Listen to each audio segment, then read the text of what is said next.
Therefore, certain rights in respect of religious minorities were given. Stop. They were fundamental rights, and most of them are justiciable rights. Stop. Here we stopped so far as the religious rights were concerned. Stop. Then a question arose: what ought to be the attitude of not only the government but the society regarding the languages? Stop. It was true that there were certain interests of the regional languages. Stop. Now, these languages required to be developed, but they were not meant for dividing one man from the other. Stop.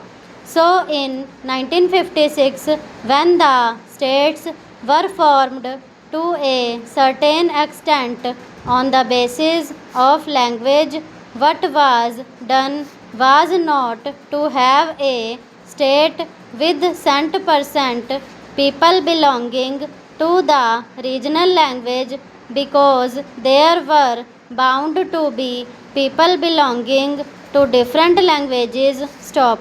That was the reason why this question was considered at great length, and the State Reorganization Commission also went into this question of linguistic minority. Stop.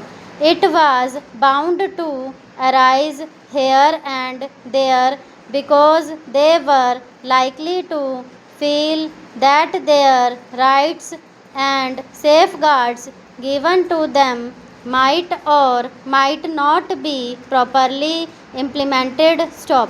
So, this question was considered first by the State Reorganization Commission, and they dealt with the question whether we should have a permanent minorities commission. Stop. They went into it very carefully and shrewdly. Stop. They found out that it would not be proper to set up a permanent minorities commission, because the result, if not the actual effect, would be that a permanent wedge would be driven between one community and another community. Stop. So far as language minorities were concerned, they had a right so far as their own languages were concerned. Stop.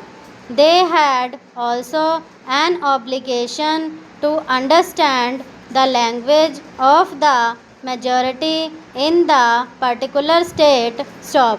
It is only by thus coming together the members of the two language groups would come together and would harmoniously develop.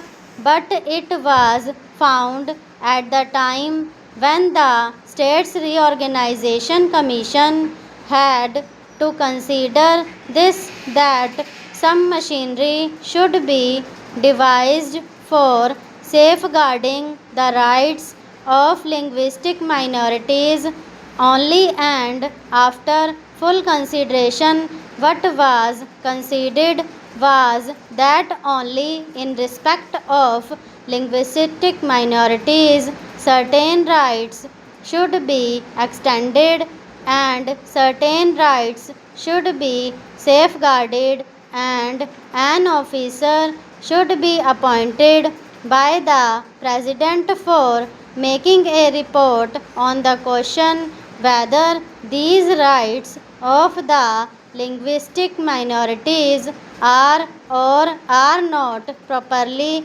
safeguarded. Over.